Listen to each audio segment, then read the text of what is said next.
Today, we are going to talk about Marxist literary criticism. So, what's Marxism? Marxism is a system of economics, social, and political philosophy based on the ideas that view social change in terms of economic factors. Also, Marxism proceeds to a struggle of social classes, specifically between bourgeoisie and proletariat. The proponents of Marxist literary criticism are Karl Marx and Friedrich Engels. Karl Marx is a German political economist, a philosopher, and a social revolutionary. And Friedrich Engels is a political philosopher. They believe in critical, social, and philosophical beliefs in classical or classes of society, which became socialism and communism today. However, in reality and ours is vast and different. In Communist Manifesto, Marx and Engels identified the ruling of the class as the bourgeoisie that identifies as the social elite or the upper class who controls the society. Through economic and social policy, society has been always divided between the haves and the have-nots.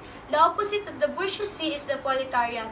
The working or the lower classes oppressed controlled through economic society. So therefore, literally, we will consider the bourgeoisie to be the anyone who holds the power or the majority of individual, and the proletariat to be anyone under the control of others.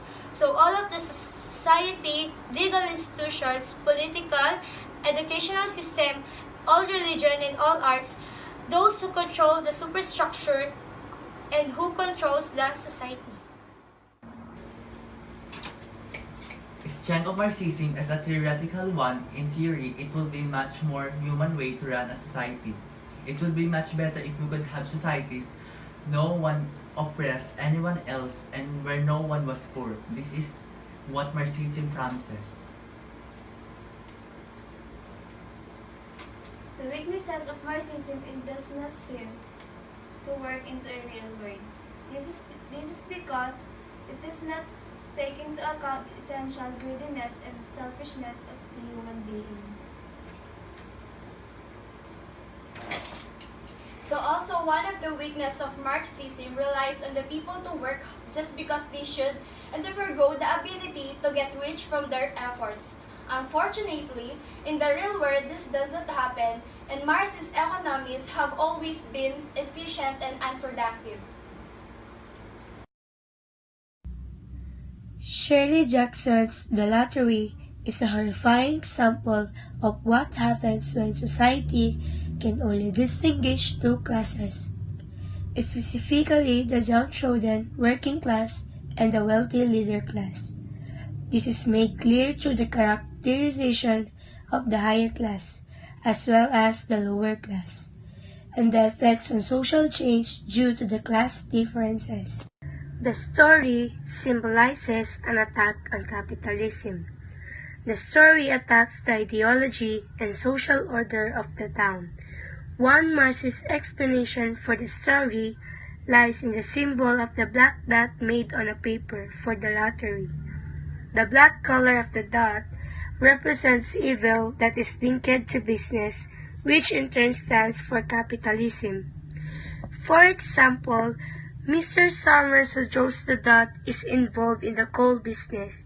He represents the powerful class in capitalism that has the control of the town, both politically and economically, because Mr. Summers also administers the lottery.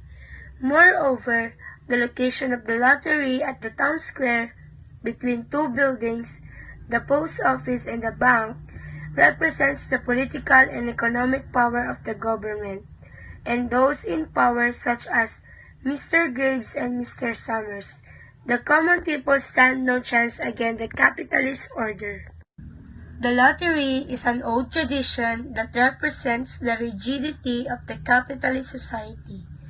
The ritual of the lottery has been in town for so long that the people no longer know its origin, but continue to practice it annually.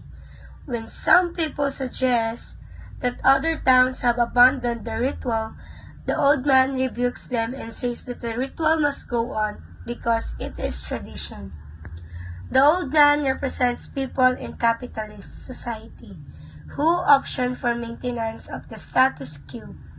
They are afraid of abandoning the way they do things to continue benefiting at the expense of the majority. The people are deluded by the lottery that the society is democratic, hence they will not criticize the ruling class. The people in the society are made to believe that the lottery is democratic and anyone stands an equal chance of selection. There is a possibility that Summers knows the paper with the black dot and his family members are safe from being stoned at the lottery.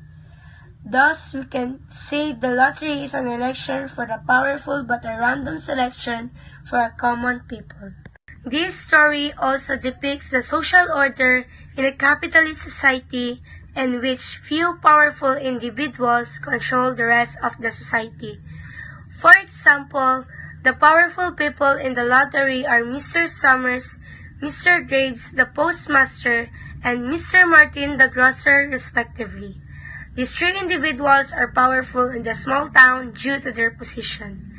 To illustrate this point, when the lottery is picked, it is asked who has picked it. Was it the Watsons or the Dunbars? The two families mentioned are not powerful in the town. Why did they not ask whether the Graves or the Summers had it? This shows that the powerful are in control of the lottery and have no chance of being victims of stoning. In addition, the women in the society are low in status. They have no power and only the men in their families can pick the lottery for the families, and if the man of the family is absent, his son represents him instead of the wife. Just like in capitalist society, people who have no power have no say in these affairs of the society, which is left to the powerful few. Therefore, the powerful characters in the story are excluded in the lottery and for the safety of their lives. However, the workers of the village, that is lower class, are suffering in this tradition because they are required to join the lottery.